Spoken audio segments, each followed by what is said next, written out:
Hello guys, आप सभी का हिंदी सूत्रा में स्वागत है। कैसे हैं आप लोग? उम्मीद है आप लोग स्वस्थ होंगे और अपनी पढ़ाई में लगे हुए होंगे। तो हम लोग कर रहे हैं GIC lecturer TGT PGT Hindi का प्रैक्टिस, जो कि विधा वाइज चल रही है। आदि काल समाप्त हो गया है। हम लोग कर रहे हैं भक्ति काल में संत का काव्य और सूफी काव्य। एक पार्ट समाप्त हो गया है। आज हम लोग करेंगे दूसरा पार्ट, जो कि 50 क्वेश्चन का होता है। 50 हम लोग कर चुके हैं। आज हम लोग करेंगे 51 से 100 क्वेश्चन तक सॉल्व करेंगे। तो ज़्यादा समय न देते हुए प्रश्नों की ओर चलते हैं। आचार्य शुक्ल ने भक्ति को मुख्य रूप से कितनी धाराओं में विभक्त किया है? आचार्य शुक्ल ने भक्ति को मुख्य रूप से कितने धाराओं में विभक्त किया है? तो 2 धाराओं में। पहला ऑप्शन सही हो जाएगा, 2 धाराओं में विभक्त किया है शुक्ल ने। नामदेव का जन्म कहाँ हुआ था? तो नामदेव का जन्म सतारा में हुआ था। तीसरा ऑप्शन सही हो जाएगा, सतारा। नामदेव के गुरु का क्या नाम था? नामदेव के गुरु का नाम बिठेवा खेचर था। पहला ऑप्शन सही हो जाएगा, बिठेवा खेचर। रामानंद के कुल कितने शिष्य थे? तो रामानंद के कुल 12 शिष्य थे। चौथा ऑप्शन सही हो जाएगा, 12 शिष्य थे। रामानंद का जन्म कहाँ हुआ था? रामानंद का जन्म प्रयाग में हुआ था। दूसरा ऑप्शन सही हो जाएगा, प्रयाग में। हिंदू पूजे देहरा मुसलमान मसीद, नामा सोई सोबिया जस देहरा न मसीद। पंक्ति किसकी है? किसके बारे में कहा गया है ये? हिंदू पूजे देहरा मुसलमान मसीद, नामा सोई सोबिया जह देहरा न मसीद। तो ये नामदेव की पंक्ति है। पहला ऑप्शन सही हो जाएगा, नामदेव। नामदेव की उपासना किस पद्धति की थी? नामदेव की उपासना किस पद्धति की थी? तो सगुण एवं निर्गुण पद्धति की थी। पहला ऑप्शन सही हो जाएगा, सगुण एवं निर्गुण। रामानंद किस बादशाह के समकालीन थे? तो रामानंद सिकंदर लोदी के समकालीन थे। तीसरा ऑप्शन सही हो जाएगा, सिकंदर लोदी। रामानंद के शिष्य नहीं हैं। इनमें से कौन रामानंद के शिष्य नहीं है? तो नरहरिदास रामानंद के शिष्य नहीं है। तीसरा ऑप्शन सही हो जाएगा। बाकी अनंतदास, नरहरियानंद और भावानंद, ये तीनों रामानंद के शिष्य हैं। नरहरिदास नहीं है, तो इसमें नहीं पूछा है। तीसरा ऑप्शन सही हो जाएगा। रामानुज संप्रदाय में किन जातियों को दीक्षा दी जाती थी? रामानुज संप्रदाय में द्विज जातियों को दीक्षा दी जाती थी। इसमें दूसरा ऑप्शन सही हो जाएगा, द्विज जातियों को शिक्षा दी जाती थी। विरक्त दल का गठन किसने किया? तो विरक्त दल का गठन रामानंद ने किया है। यहाँ रमीनंद लिख गया है, रामानंद। तो विरक्त दल का गठन किसने किया? रामानंद ने किया। गलती से लिख गया था रमीनंद, वहाँ रामानंद होगा। ठीक, तीसरा ऑप्शन सही हो जाएगा। विरक्त दल का गठन रामानंद ने किया था। तीसरा ऑप्शन सही हो जाएगा। आचार्य शुक्ल ने कबीर की भाषा को क्या कहा है? आचार्य शुक्ल ने कबीर की भाषा को क्या कहा है? तो सधुक्कड़ी भाषा कहा है। आचार्य शुक्ल ने कबीर की भाषा को सधुक्कड़ी भाषा कहा है। चौथा ऑप्शन सही हो जाएगा, सधुक्कड़ी भाषा। बीजक किसकी रचना है? बीजक किसकी रचना है? तो कबीरदास की रचना है। बीजक कबीर की रचना है। इसमें तीसरा ऑप्शन सही हो जाएगा, कबीर। बीजक के कुल कितने खंड हैं? तो बीजक के 3 खंड हैं। ठीक, कौन कौन? साखी, शबद और रामायणी। बीजक के 3 खंड हैं, साखी, शबद, रामायणी। किस विद्वान ने कबीर के वाणी को डिक्टेटर कहा है? किस विद्वान ने कबीर के वाणी को डिक्टेटर कहा है? तो हजारी प्रसाद द्विवेदी ने। तीसरा ऑप्शन सही हो जाएगा, हजारी प्रसाद द्विवेदी ने कबीर के वाणी को डिक्टेटर कहा है और आचार्य शुक्ल ने कबीर की भाषा को क्या कहा, सधुक्कड़ी भाषा कहा। और हजारी प्रसाद वाणी का डिक्टेटर, बिल्कुल कंफ्यूजन नहीं होना है, एक एक प्रश्न रटते जाइए। कबीर का जन्म कब और कहाँ हुआ था? तो कबीर का जन्म सन 1398 ईस्वी में काशी में हुआ था। 1398 ईस्वी काशी में हुआ था। दूसरा ऑप्शन सही हो जाएगा। किस विद्वान ने रामानंद को आकाश धर्मा गुरु कहा है? आकाश धर्मा गुरु किसे कहा जाता है? तो रामानंद को कहा जाता है। इसमें पूछ रहा है किसने कहा है, रामानंद को आकाश धर्मा गुरु किसने कहा है? तो हजारी प्रसाद द्विवेदी ने कहा है। दूसरा ऑप्शन सही हो जाएगा, हजारी प्रसाद द्विवेदी। कबीर के फुटकर रचनाओं को किसने संग्रहित किया?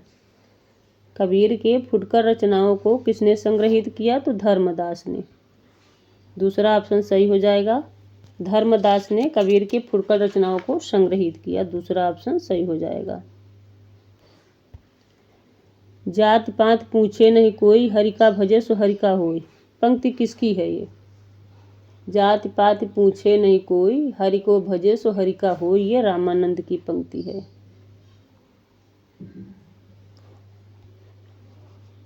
दूसरा ऑप्शन सही हो जाएगा, रामानंद।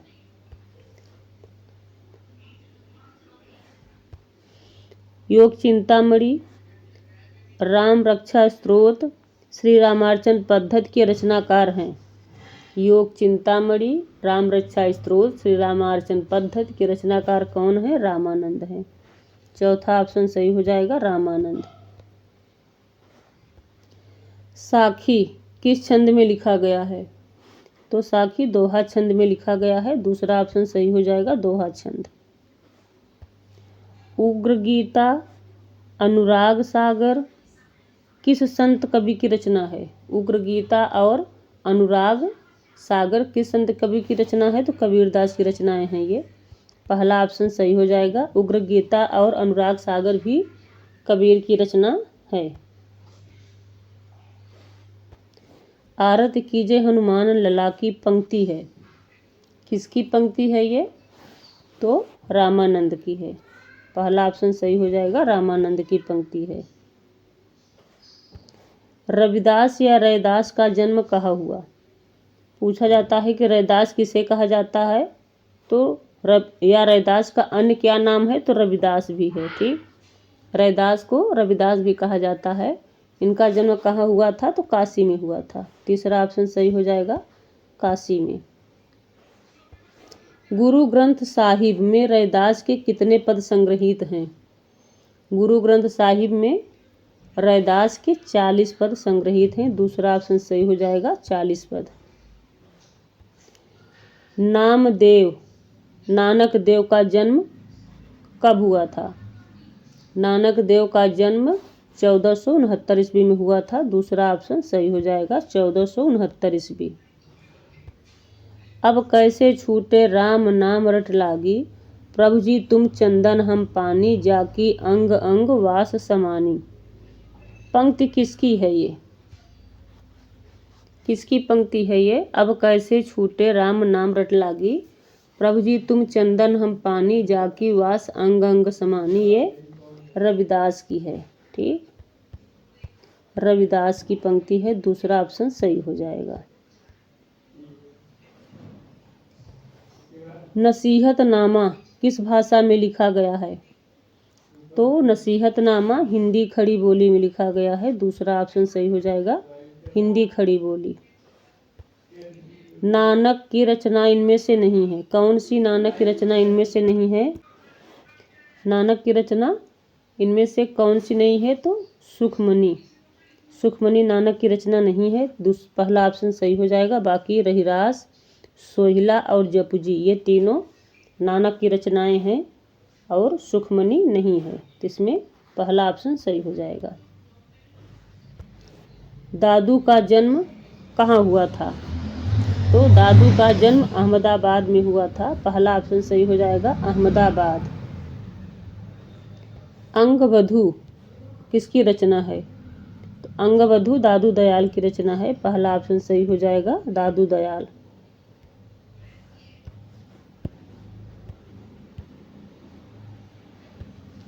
दादू की रचनाओं को हरणेवाड़ी शीर्षक से किसने संपादित किया? दादू की रचनाओं को हरणेवाड़ी शीर्षक से किसने संपादित किया? तो संत दास एवं जगन्नाथ दास, दोनों ने, संत दास एवं जगन्नाथ दास, यानी कि पहला एवं तीसरा सही हो जाएगा, चौथा ऑप्शन सही हो जाएगा। संत दास ने भी किया है और जगन्नाथ दास भी किए हैं, इसमें दोनों ऑप्शन सही हो जाएंगे। दादू के सत्संग स्थल को कहा जाता है? दादू के सत्संग स्थल को क्या कहा जाता है? तो अलख दरीबा कहा जाता है, अलख दरीबा, पहला ऑप्शन सही हो जाएगा। दादू के सत्संग स्थल को अलख दरीबा कहा जाता है। दादू पंथियों का प्रधान अड्डा कहाँ है? तो दादू पंथियों का प्रधान अड्डा कहाँ है? भराने, राजस्थान में है। पहला ऑप्शन सही हो जाएगा, भराने कहाँ है? ये राजस्थान में। दादू किस जाति के बताए जाते हैं? तो दादू धुनिया बताए जाते हैं, धुनिया जाति के। तीसरा ऑप्शन सही हो जाएगा, धुनिया। जाति ओछा पाति ओछा, ओछा जन्म हमारा, पंक्ति किसकी है?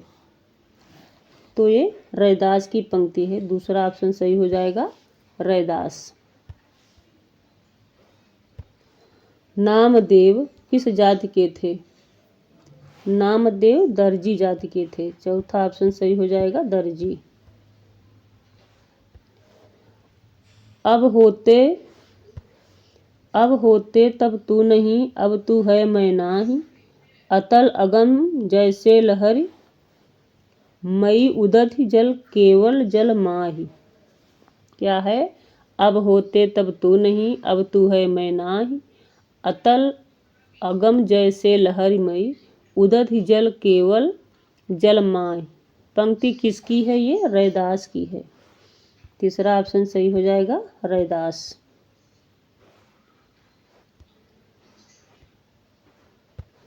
सुंदरदास का जन्म कहाँ हुआ था?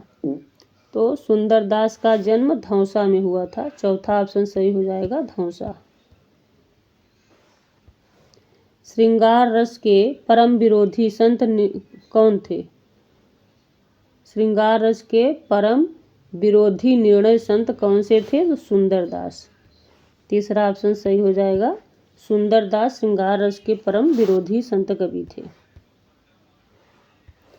ज्ञानबोध रतन खान मूलतः किस भाषा में लिखा गया है? ज्ञानबोध और रतन खान किस भाषा में लिखा गया है? अवधी भाषा में। तीसरा ऑप्शन सही हो जाएगा, अवधी भाषा में लिखा गया है। सब्बगी किस कवि की रचना है? तो सब्बगी रज्जब की रचना है। पहला ऑप्शन सही हो जाएगा, रज्जब। निरपक्ष मूल ग्रंथ के रचयिता हैं? निरपक्ष मूल ग्रंथ किसकी रचना है? हरिदास निरंजनी का। दूसरा ऑप्शन सही हो जाएगा, हरिदास निरंजनी की रचना है ये निरपक्ष मूल ग्रंथ। मलूक दास की रचना नहीं है। इनमें से कौन सी मलूक दास की रचना नहीं है? तो सुख सागर तरंग मलूक दास की रचना नहीं है। चौथा ऑप्शन सही हो जाएगा। बाकी भक्त वच्छावली, विभव विभूति और सुख सागर, ये तीनों मलूक दास की रचनाएं हैं। और सुख सागर नहीं है, इसमें नहीं पूछा है, तो चौथा ऑप्शन सही हो जाएगा। हंस प्रबोध ग्रंथ के रचनाकार हैं? हंस प्रबोध ग्रंथ किसकी रचना है? तो ये है हरिदास निरंजनी की। दूसरा ऑप्शन सही हो जाएगा, हंस प्रबोध ग्रंथ हरिदास निरंजनी की रचना है। किस संप्रदाय को नाथ पंथ एवं संत मत में के मध्यावर्ती कड़ी कहा जाता है? किस संप्रदाय को नाथ पंथ एवं संत मत की मध्यावंती कड़ी कहा जाता है तो किसे? सूफी सुंदरदास, एक मिनट, निरंजनी संप्रदाय को कहा जाता है। ठीक, निरंजनी संप्रदाय को संत नाथ पंथ एवं संत मत के मध्यावर्ती कड़ी कहा जाता है। निरंजनी संप्रदाय को, पहला ऑप्शन हमारा सही हो जाएगा, निरंजनी संप्रदाय। अक्षर अनन्य की रचना नहीं है, इनमें से कौन सी अक्षर अनन्य की रचना नहीं है? तो अनन्य भक्तमाल, दूसरा ऑप्शन सही हो जाएगा, अनन्य भक्तमाल अक्षर अनन्य की रचना नहीं है। बाकी अनन्य प्रकाश, ध्यान योग और विवेक दीपिका, ये तीनों अक्षर अनन्य की रचना है। इसमें नहीं पूछा है तो दूसरा ऑप्शन सही हो जाएगा, अक्षर अनन्य अनन्य भक्तमाल, अनन्य भक्तमाल अक्षर अनन्य की रचना नहीं है। ज्ञान समुद्र किस कवि की रचना है? ज्ञान समुद्र सुंदरदास की रचना है। तीसरा ऑप्शन सही हो जाएगा, सुंदरदास। संत कवि सुंदरदास की रचनाओं को का संपादन सुंदर ग्रंथावली नाम से किसने किया? संत कवि, ये भी प्रश्न बन सकता है, सुंदर ग्रंथावली नाम से किसकी रचना है? तो सुंदरदास की है। ठीक, इसमें पूछ रहा है कि सुंदरदास की रचनाओं को सुंदर ग्रंथावली नाम से किसने किया? तो पुरोहित हरिनारायण शर्मा ने किया। तीसरा ऑप्शन सही हो जाएगा, पुरोहित हरिनारायण शर्मा, तीसरा ऑप्शन सही हो जाएगा। लास्ट प्रश्न देखते हैं, सत्यनामी संप्रदाय के प्रवर्तक किसने किया? सत्यनामी संप्रदाय के प्रवर्तक कौन है या किसने किया? तो जगजीवन दास हैं। तीसरा ऑप्शन सही हो जाएगा, जगजीवन दास सत्यनामी संप्रदाय के प्रवर्तक हैं। तो ऐसे ही प्रैक्टिस करने के लिए अगर आप लोग अभी तक हमारे चैनल को सब्सक्राइब नहीं किए हैं तो प्लीज़ हमारे चैनल को सब्सक्राइब कर लीजिएगा, बेल आइकन जो प्रेस करिएगा ताकि जब भी मैं इसका नेक्स्ट पार्ट डालूँ तो नोटिफिकेशन सबसे पहले आप लोग के पास पहुँचे। और वीडियो को ज़्यादा लाइक करिएगा, शेयर करिएगा, कमेंट में जरूर बताइएगा कि आप लोगों को विधावाई जो प्रैक्टिस चल रही है कैसे लग रहा है। प्रश्न मैं खुद बनाई हुई हूँ, तो ऐसे ही बिल्कुल आप लोग ध्यान से पढ़ते रहिएगा। मिलते हैं नेक्स्ट वीडियो में। Thanks for watching.